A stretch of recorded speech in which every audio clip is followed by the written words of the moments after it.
எல்லா நண்பர்களுக்கும் நம்முடைய புதிய ஒரு வீடியோவில் வணக்கம். அப்போ இந்த வீடியோவில் வந்து பார்த்திங்கன்னா நம்ம பார்க்க போகிறது இப்போ கார் ஆடியோவில் ஒரு முக்கியமான பங்கு எதுக்கு கொடுக்குறோம் அப்படின்னு பார்த்திங்கன்னா வயர்களுக்கு.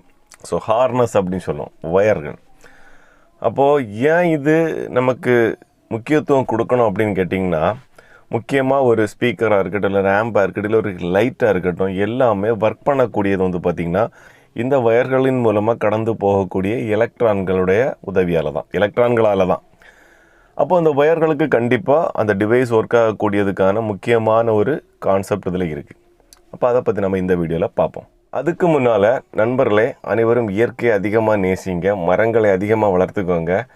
ஸோ இனி வரக்கூடிய காலங்கள் வந்து பார்த்திங்கன்னா வெப்பத்தில் தான் வாழ போகிறோம். ஸோ அந்த வெப்பத்தை குறைக்கிறதுக்கு நம்ம யாராலும் முடியாது, பட் மரங்களால் முடியும். அப்போ எல்லோரும் மரங்களை அதிகமாக வளர்த்துக்கோங்க.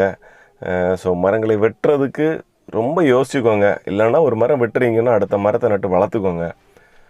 ஆளுக்கு ஒரு மரம் நட்டால் கூட நம்ம தமிழ்நாட்டில் எவ்வளோ கோடி கணக்கில் மரங்கள் வளரும். ஒரு ஆள் அதிகமான மரங்களெல்லாம் நட வேண்டாம்.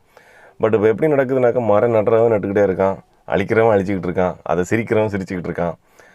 ஸோ பட் எல்லாருக்குமான ஒரு தேவை தான் மரங்களுடைய ஆக்சிஜனாக இருக்கட்டும், மரங்கள் தரக்கூடிய உணவு வகைகளாக இருக்கட்டும். அது மனிதர்களுக்கு மட்டுமானதல்ல, அது எல்லா உயிர்களுக்கும் பொதுவானது. ஓகேங்களா? ஸோ அப்போது எல்லோரும் மரங்களை அதிகமாக வளர்த்துக்கோங்க, காற்று வளத்தை பாதுகாத்துக்கோங்க, நீர் வளத்தையும் பாதுகாத்துக்கோங்க. அதுக்கு மேலே இப்போ எலெக்ஷன் வரக்கூடிய முக்கியமான காலகட்டம். ஸோ உங்கள் ஊரில் உங்களுடைய வாழ்வாதாரத்துக்கு எந்த ஒரு கேண்டிடேட் உங்களுக்கு நல்ல சப்போர்ட்டிவாக இருப்பாரோ, ஸோ அந்த மாதிரி நல்ல ஒரு தலைவர்களை தேர்ந்தெடுங்க. ஸோ அது யாராக வேணாலும் இருக்கட்டும். உங்களுக்கு வாழ்க்கை, ஒவ்வொரு ஊருக்கும் ஒவ்வொரு வாழ்க்கை முறை இருக்குது, ஒவ்வொரு இயற்கை இருக்குது. அதாவது இப்போது சில இடங்கள் மலை சார்ந்த இடம் இருக்கும், சில இடம் வயல் சார்ந்த இடம் இருக்கும், சில இடங்கள் வந்து பார்த்திங்கன்னா கொஞ்சம் தண்ணி பற்றாக்குறையான இடம் இருக்கும், சில இடம் சிட்டியாக இருக்கலாம். ஸோ இந்த மாதிரி சிச்சுவேஷனுக்கு எல்லாத்துக்குமே அந்தந்த இடத்துக்கு ஏற்றவாறு வாழ்க்கை சூழலை நல்ல பாதுகாப்பாக மாற்றி தரக்கூடிய நல்ல ஒரு தலைவர்களை தேர்ந்தெடுங்க. இப்போது நம்ம ஒரு கார் ஆடியோ பில் பண்ணுறோன்னு வைங்களேன். இப்போ எல்லாருக்குமே தெரியும் 3-வே ஆடியோ, 4-வே ஆடியோ, 4.2 அப்படின்லாம் போயிட்டுருக்காங்க. ஸோ இந்த ஆடியோஸு தேர்ந்தெடுக்கிறப்போ அதுக்கு வரக்கூடிய பேக்கேஜ் வந்து பார்த்திங்கன்னா 2 lakhs, 3 lakhs, 4 lakhs, 5 lakhs அப்படின்னு போயிட்டுருக்கு. ஸோ சிம்பிளாகவே சொன்னோன்னா அதான் உண்மை. அப்போ அது ஏன் அந்த அளவுக்கு காஸ்ட்லியாக வருதுன்னு பார்த்தீங்கன்னா, ஸோ அதில் காஸ்ட்லி ஆக்கக்கூடியதில் ஒரு பங்கு இந்த வயர்களுக்கும் இருக்குது. ஸோ அதுக்கு முன்னாடி இந்த வயர்களுடைய சிச்சுவேஷன் சொல்கிறேன். இந்த வயர்களில் வந்து பார்த்திங்கன்னா காப்பர் வயர் இருக்குது, அலுமினியம் வயர் இருக்குது, அலுமினியமில் வந்து பார்த்திங்கன்னா காப்பர் கோட் பண்ணக்கூடிய வயர் இருக்குது. ஸோ இப்படி பல கேட்டகரி வயர்கள் இருக்குது. ஸோ இது ரேட்டுக்கு தகுந்த குவாலிட்டி எல்லா வயர்களையும் இருக்கும். அப்போது இப்போ நம்ம கையில் வச்சுருக்கிறது வந்து பார்த்திங்கன்னா கோடன் அப்படிங்கிற கம்பெனிலேருந்து வரக்கூடிய ஹை எண்டு ஆடியோவுக்கு பயன்படுத்தக்கூடிய ஒரு பவர் கேபிள். இது வந்து பார்த்திங்கன்னா 8 kg. ஸோ இதில் வந்து பார்த்திங்கன்னா பியூர் காப்பன் வந்து பண்ணியிருப்பாங்க. ஓகேங்களா? இதில் இருக்கக்கூடிய பியூர் காப்பன். இது 1 மீட்டர் கேபிள் வந்து பார்த்திங்கன்னா கிட்டத்தட்ட 400 ரூபா 450 ரூபா அந்த ரேஞ்சில் வந்து போயிட்டுருக்கு 1 மீட்டருடைய கேபிள். அது அந்தளவுக்கு குவாலிட்டியான ஒரு கேபிள், ஹை எண்ட் ஆடியோவில் பயன்படுத்தக்கூடியது. ஓகேங்களா? இது ஒரு பக்கம். ஸோ அதே மாதிரி இன்னும் அடுத்த வயர் இருக்குது பாருங்கள். இது வந்து லோக்கல் 800, 700, 1000 ரூபாய்க்கு அந்த ரேஞ்சுக்கெல்லாம் நம்ம ஒரு வயரிங் கிட்டு வாங்குகிறோன்னு வைங்களேன். ஸோ அதில் வரக்கூடிய இது ஒரு கம்பெனி வயர், இது ஒரு கம்பெனி வயர். இந்த வயரில் தான் முக்கியமான விஷயம் நான் உங்களுக்கு சொல்லித்தரேன். அப்போது இதுவும் வந்து பார்த்திங்கன்னா ஒரு வயர்.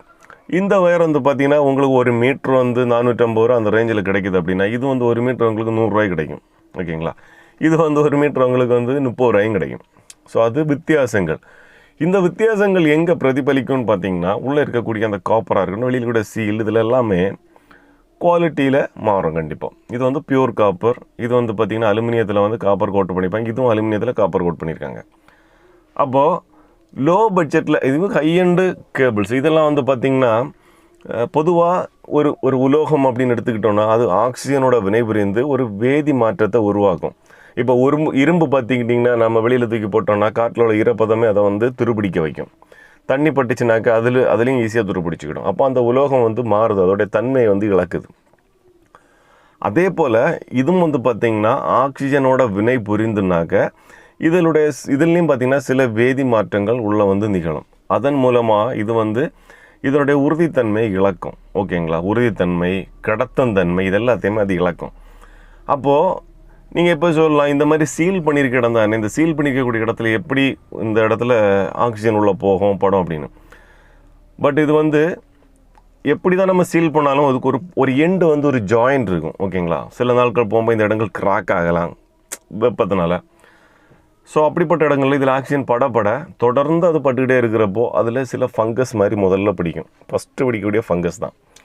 ஸோ அது பிடிச்சினாக்க இதோடைய தன்மை இழந்து அந்த இடத்து வழியாக கடந்து போகக்கூடிய எலக்ட்ரான்கள் வந்து பார்த்திங்கன்னா ஈஸியாக போகாமல் ஆகும். அப்போ பவர் பத்தாமல் ஆகும். ஒரு கட்டத்தில் இந்த வயர்கள் கட்டாகி கூட போகும். ஸோ இது இந்த மாதிரி கம்பெனி கேபிள்ஸ் ஓஎஃப்சி கேபிள்னு சொல்லுவாங்க, ஆக்சிஜன் ஃப்ரீ கேபிள்ஸ். அப்படின்ற ஆக்சிஜன் வந்து பார்த்திங்கன்னா டக்குன்னு இந்த கேபிள்களை வந்து அட்டாக் பண்ணாது. ஓகேங்களா, ஆக்சிஜனால் வேதி மாற்றம் நிகழாதுன்ற கிடையாது, நிகழும், பட்டு நிறைய காலங்கள் எடுக்கும். ஓகேங்களா, ஸோ அந்த மாதிரி இதை வந்து மேனுஃபேக்சரிங் பண்ணியிருப்பாங்க. இதைத்தான் ஓஎஃப்சி கேபிள்னு சொல்லுவாங்க, ஆக்சிஜன் ஃப்ரீ கேபிள்ஸ். ஓகேங்களா, அப்போது இந்த மாதிரி பிராண்டடில் ஓஎஃப்சி கேபிள்ஸ் வாங்கினீங்கன்னா நார்மலாக இப்போ நீங்கள் ஒரு ஒயர் இந்த ஒரு ஒயர் உங்களுக்கு ஒரு 3 வருஷம் வருதுனாக்க இது வந்து 8 வருஷம் 10 வருஷம் தாங்கும். அதுக்கு தான் அது ஓஎஃப்சி கேபிள்னு சொல்லி பிராண்டடில் கொடுக்குறாங்க. ஸோ இப்போ வந்து பார்த்தீங்கன்னா ஓஎஃப்சி கான்செப்ட் வந்த பிறகு இப்போ லோக்கல் ஒயர்களே ஓஎஃப்சின்னு எழுத தொடங்கிட்டாங்க. ஸோ அது ஒரு பக்கம் இருக்கட்டும். அடுத்து பார்த்திங்கன்னா இந்த மாதிரி கேபிள்ஸோட ஜாயின்ஸ் எல்லாம் இருக்குது. பார்த்திங்கன்னா இந்த ஜாயின்ஸ் வழியாக ஆக்சிஜன் படுறப்போ இது உங்களுக்கு பார்த்து தெரியும்னு நினைக்கிறேன் வீடியோவில். உள்ள வந்து அலுமினியத்தில் வந்து காப்பர் கோட் பண்ணது. ஸோ இந்த மாதிரி இருக்கக்கூடிய கேபிள்ஸ் ஜஸ்ட்டு 2.5 வருஷம் தாண்டின கேபிள் இந்த இருக்குது பாருங்க. இந்த கேபிள் உங்களுக்கு தெரியுதுன்னு நினைக்கிறேன். இந்த பக்கம் வந்து பார்த்திங்கன்னா நார்மலாக இருக்குது, இது கொஞ்சம் அழுக்காக இருக்குது. அது பழைய கேபிள், ஒரு கார்லேருந்து நான் எடுத்து இந்த வீடியோ பண்ணணும் அப்படிங்கிறதுக்காக நான் எடுத்தது. அதோட இன்னொரு பக்கம் வந்து பார்த்திங்கன்னா இந்த ஒயர் மாதிரி இல்லை பாருங்கள். ஓகேங்களா, ஒயர் மாதிரி இல்லாமல் அது உள்ள சுண்ணாம்பு மாதிரி இருக்குது பாருங்கள். இந்த சுண்ணாம்பு இருக்கிற மாதிரியே இருக்குது. ஓகே, உங்களுக்கு தெரியுதுன்னு நினைக்கிறேன். ஓகேங்களா, இந்த பக்கம் வந்து பார்த்திங்கன்னா ஒயர் மாதிரி தெரியுது, இந்த பக்கம் வந்து பார்த்திங்கன்னா ஒயர் மாதிரி தெரியுது, இந்த பக்கம் வந்து பார்த்திங்கன்னா ஏதோ வெள்ளை கலரில் சுண்ணாம்பு அடித்த மாதிரி இருக்குது பார்த்திங்களா. அப்போது உங்களுக்கு இந்த ஆங்கிளில் பார்த்தா தெரியும் பாருங்கள். இந்த பக்கம் ஓப்பனில் இருந்த இடம், ஐ மீன் ஃபியூஸ் பாக்ஸ் இருக்கு இல்லையா, அந்த பக்கத்தில் இதை கனெக்ட் பண்ணியிருந்தாங்க. ஸோ அந்த இடத்துல அது ஆக்சிஜனோட வினை புரிந்து உள்ளே வந்து ஃபங்கஸ் மாதிரி ஏறி அது ஒரு சுண்ணாம்பு கல் மாதிரி ஆயிடுச்சு அந்த இடம். அந்த வயரோட வித்தியாசம் உங்களுக்கு தெரியுதுங்களா. இந்த இடம்லாம் வந்து பார்த்திங்கன்னா கொஞ்சம் அதோடைய அவுட்ரு டயா வந்து அதிகமாகி இந்த இடம் வந்து பார்த்திங்கன்னா வீங்கி போய் உட்காந்துருக்கு. உள்ள எல்லாமே வந்து பார்த்திங்கன்னா ஃபங்கஸ் ஆகி பிடிச்சிருச்சு. இந்த ஒயர் நான் ஆக்சுவலி கலட்டி எடுக்கலை, இந்த மாதிரி மாட்டியிருப்பாங்க இல்லையா ஃபியூஸில், அந்த இடத்துல இருந்தபடி ஜஸ்ட்டு ஷேக் பண்ணால் உடஞ்சி கையில் வந்துச்சு. அப்போ இது வழியே போகக்கூடிய எலக்ட்ரான்ஸ்கள் போகும்னு நினைக்கிறீங்களா? போகாது. அப்படி போனாலும் 1-2 எலக்ட்ரான்ஸ்கள் கடந்து போகுமே வழியே அந்த செறிவு வந்து இருக்காது. ஸோ இது வழியே சுத்தமாக போகாது. எனக்கு அந்த கம்ப்ளைண்ட்டே வந்து பார்த்திங்கன்னா ஆம்பு ஒர்க் ஆகலை, சில நேரம் ஒர்க் ஆகுது, சில நேரம் ஒர்க் ஆகலைங்கிறதான் கம்ப்ளைண்ட். அப்போ அதை கண்டுபிடிக்கிறப்ப தான் நான் இந்த வித்தியாசத்தை புரிஞ்சுக்கிட்டேன். இதை நம்ம வீடியோ வட்டு எடுக்கணும் அப்படிங்கிறத நான் அப்போது அதை செக் பண்ணுறப்ப தான் நான் இந்த கம்ப்ளைண்ட்டை பார்த்தேன். நான் இப்போ இது ஒரு வீடியோவாக எடுக்கலாம், ஏன்னா நிறைய ஒர்க் நம்ம இந்த மாதிரி கம்ப்ளைண்ட்டை நம்ம அட்டன் பண்ணியிருக்கோம். அது மட்டும் இல்லை, நானே இப்போ குறைஞ்ச ஒயர்களெல்லாம் ஒரு காலகட்டத்தில் எல்லாம் மாட்டியிருக்கேன். இப்போவும் ரீசெண்டாக கூட 1-2 காரில் மாட்டி கொடுத்தேன். ரீசன் என்னென்னு பார்த்தீங்கன்னா அவங்க கேட்குறது ஒன்லி காஸ்ட்டு கட்டிங் தான். இப்போ நம்மளாக இருந்தாலும் அதை தானே யோசிப்போம். ஸோ முடிஞ்ச வரைக்கும் கம்மியான ரேட்டில் கேபிள்ஸ் கிடைக்குமா, ஆடியோ செட்டப் பண்ண முடியுமா நம்ம யோசிப்போம். ஸோ அந்த அடிப்படையில் ரொம்ப லோ பட்ஜெட்டில் கேட்குறவங்களுக்கு வேறு வழி இல்லை. அப்போ நம்ம இதை பண்ணி கொடுத்தாகணும். பட் அதை அவங்க ஏற்றுக்கிட்டு தான் ஆகணும். இந்த மாதிரி சிச்சுவேஷன் வரும் அப்படிங்கிறது, சீக்கிரமாக வரும் அப்படிங்கிறது. அப்போ இது அடுத்த கட்ட கேபிள் வந்து பார்த்திங்கன்னா இது வந்து ஒரு 3 வருஷம் தாங்குதுனாக்க இது ஒரு 5 வருஷம் தாங்கும். எக்ஸாம்பிள் தான் சொல்கிறேன், பியூரிட்டி கிடையாது, எக்ஸாம்பிள் சொல்கிறேன். அப்போ இந்த வயர்கள் அதை விட ஒரு 5 வருஷம் கூட தாங்கும். ஸோ அப்போ நம்ம தான் யோசிச்சுக்கிடணும், காஸ்ட் எவ்வளோ செலவு பண்ண போகிறோம், அது எப்படி செலவு பண்ண போகிறோம், என்ன மாதிரி கேபிள்ஸ் வாங்க போகிறோன்னு. இப்போது ஒரு 600 ரூபாவுக்கும் உங்களுக்கு இதுக்கான கேபிள் கிட்டு கிடைக்கும், ஒரு ஆம்புக்கான கேபிள் கிட்டு கிடைக்கும். இப்போ நீங்கள் ஸ்காட்சே மாதிரி கம்பெனிஸ் வாங்கினியாக இருந்தால் அதெல்லாம் உங்களுக்கு ஒரு 4000 அந்த ரேஞ்சில் கிடைக்குதுன்னு நினைக்கிறேன். ஸோ இல்லை செப்பரேட்டாக இந்த மாதிரி வாங்குறதா இருந்தால் ஒவ்வொரு மீட்டருக்கு இவ்வளோ ரூபான்ற ரேஞ்சில் வந்து நம்ம வாங்கி போட்டுக்கலாம்.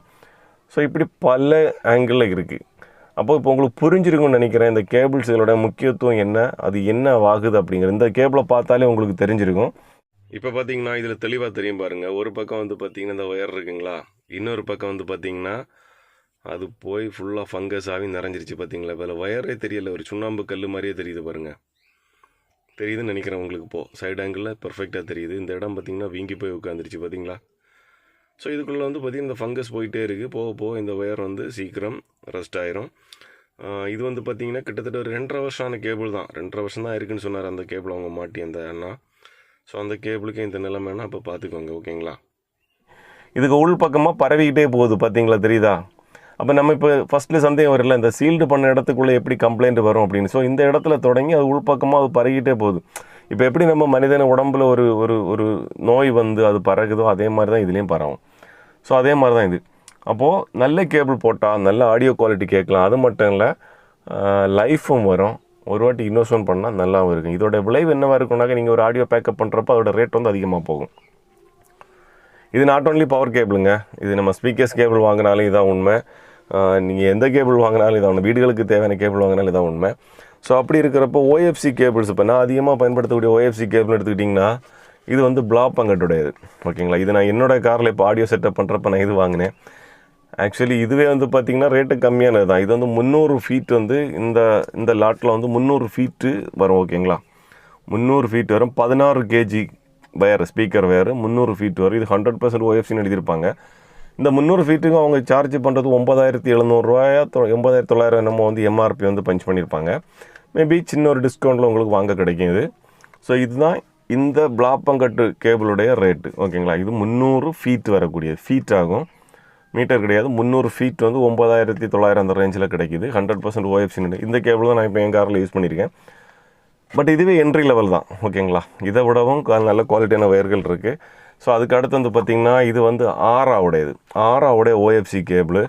இது வந்து பார்த்திங்கன்னா ரேட் என்ன வரும்னு பார்த்திங்கன்னா இது 100 மீட்ரு கேபிள் வந்து பார்த்திங்கன்னா உங்களுக்கு 18,950 ரூபா எம்ஆர்பி போட்டிருக்காங்க. ஓகேங்களா, 100 மீட்ரு கேபிள் 18,950 ரூபா. அப்போது 1 மீட்ரு கேபிள் பார்த்திங்கன்னா கிட்டத்தட்ட ஸ்பீக்கர் வயரு கிட்டத்தட்ட நமக்கு ஒரு 185 ரூபா அந்த ரேஞ்சில் வந்து இது போயிட்டுருக்கு. அப்போது இந்த கேபிளோட ஓஎஃப்சி கேபிளில் இந்த கேபிள் பெஸ்ட்டாக இருக்கும். இதோட ரேட் அதிகமான கேபிள் அது இன்னும் குவாலிட்டியாக மேனுஃபேக்சரிங் பண்ணியிருப்பாங்க. அப்போ இதெல்லாம் என்னென்னா இதெல்லாம் ஒரு காலமும் கம்ப்ளைண்ட் வராதுன்றதல்ல, பட் லைஃபு கூடுதல் வரும், குவாலிட்டி. இப்போ நார்மல் ஒரு ஸ்பீக்கர் கேபிள் வழியாக கடந்து போகக்கூடிய எலக்ட்ரான்களுக்கும் இந்த ஒயர்கள் மூலமாக கடந்து போகக்கூடிய எலக்ட்ரான்களுக்கும் வந்து பார்த்திங்கன்னா வித்தியாசம் இருக்கும். இப்போ ஒரு கால்வாய் இருக்குது, நம்ம ஊரில் ஒரு கால்வாய் இருக்குது. இந்த கால்வாயில் ஃபுல்லாக புல்லும் புதரும் குப்பை எல்லாமல் போட்டு வச்சுருக்கோம் வைங்களேன். அந்த இடம் வழியாக தண்ணீர் வந்து வேகமாக பாஞ்சு போகாது. அதே சமயம் நல்ல ஃப்ளாட்டாக நல்ல குவாலிட்டியாக புல்கள் ஒன்றும் இல்லாமல் நல்ல பர்ஃபெக்டாக இருக்கக்கூடிய கால்வாய் வழியாக தண்ணி அதிகமாக பாஞ்சு போகும், ஃப்ரீயாக போகும். ஸோ அதே கான்செப்ட் தான் இதுலேயும். அதிகமான வளைவுகள், இந்த மாதிரி நெளிவுகள், சுருட்டல்கள் இதெல்லாம் இருந்தாலும் எலக்ட்ரான்கள் போகிறது வந்து தடைப்பட்டு தான் போகும். அது ரெசிஸ்டண்ட்னு சொல்லுவோம் நம்ம நார்மலாக. அந்த மின்னோட்டம் பாஞ்சு போகிறதுக்கு உண்டான ஒரு தடை அது வந்து இருக்கும். ஸோ எனக்கு டெக்னிக்கலாக இன்னும் சொல்லணும்னா சில பேருக்கு புரியாமல் இருக்கலாம். அதனால தான் நான் இப்படி என்னால் முடிஞ்ச வரைக்கும் ட்ரை பண்ணுறேன் சொல்கிறதுக்கு. அப்போது கேபிள்ஸுகள் வந்து பார்த்திங்கன்னா முடிஞ்ச வரைக்கும் நல்ல கேபிள்ஸு ட்ரை பண்ணுங்கள். பட்ஜெட்டு அதிகமாக தான் போகும், வேறு வழி இல்லை. இப்போ இதே ஒரு ரோல் கேபிள் வந்து பார்த்திங்கன்னா நமக்கு 1000 ரூபாய்க்கும் கிடைக்குது மார்க்கெட்டில். இந்த 300 ஃபீட்டுன்னு எடுத்துக்கிட்டிங்கன்னா 1000 ரூபாயும் கிடைக்குது, 10,000 ரூபாயும் கிடைக்குது, அதே சமயத்தில் 20,000 ரூபாயும் கிடைக்குது, இதுக்கு மேலேயும் கிடைக்குது. நம்ம பட்ஜெட்டுக்கு ஏற்றவாறு ஓரளவுக்கு நல்ல கேபிள்ஸ் வந்து நம்ம பயன்படுத்திடுங்க. இது நான் என் காரில் பயன்படுத்தினது. பட் இதுவே நார்மல் கேபிள் தான், ஓஎஃப்சியில் நார்மல் கேபிள் தான். ஸோ இதெல்லாம் கொஞ்சம் கூட அட்வான்ஸான கேபிள்ஸு. ஓகேங்களா, அப்போது உங்களுக்கு புரிஞ்சிருக்குன்னு நினைக்கிறேன். கிட்டத்தட்ட ஒயர்களுடைய பயன்பாடு உங்களுக்கு புரிஞ்சிருக்குன்னு நினைக்கிறேன். அப்போ நண்பர்களே, உங்களுக்கு ஒயர்களை பற்றி புரிஞ்சிருக்குன்னு நினைக்கிறேன். அப்போது நீங்கள் ஆடியோ பண்ணுறப்ப முடிஞ்ச வரைக்கும் உங்கள் பட்ஜெட்டுக்கு ஏற்றவாறு ஓஎஃப்சி கேபிள்ஸ் ட்ரை பண்ணுங்கள். வேறு பட்ஜெட்டே இல்லை அப்படிங்கிறவங்க நார்மல் கேபிள்களுக்கு போக, நான் இப்போ யாரையும் போக வேண்டாம் அப்படின்லாம் நான் சொல்ல மாட்டேன். எல்லாத்துக்குமே நம்ம பட்ஜெட்டுங்கிறது ஒரு மிகப்பெரிய காரணமாக இருக்குது. காரணம் இப்போ நம்ம 1 லட்ச ரூபா 1.5 லட்ச ரூபாய் கார் வச்சுருவோம், நாம் 1.5 லட்ச ரூபாய்க்கு ஆடியோ கண்டிப்பாக பண்ணுறதுக்கு யோசிக்க மாட்டோம். பட் அதில் ஆசை உள்ளவங்க, எனக்கு பர்ஃபெக்டாக ஆடியோ கேட்கணும் அப்படின்னு ஆசை உள்ளவங்க, இப்போ ஹைரஸ் ஆடியோ நான் கேட்கணும்னு ஆசை உள்ளவங்க எல்லாம் கண்டிப்பாக லோ ஒயர்களுக்கு போகாதுங்க. அதுதான் நான் சொல்லக்கூடிய மெசேஜ். அப்போது உங்களுக்கு இந்த வீடியோ பிடிச்சிருக்குன்னு நினைக்கிறேன். நாம் அப்போ மற்றொரு வீடியோவில் சந்திக்கலாம். அது வரைக்கும் நன்றி, வணக்கம்.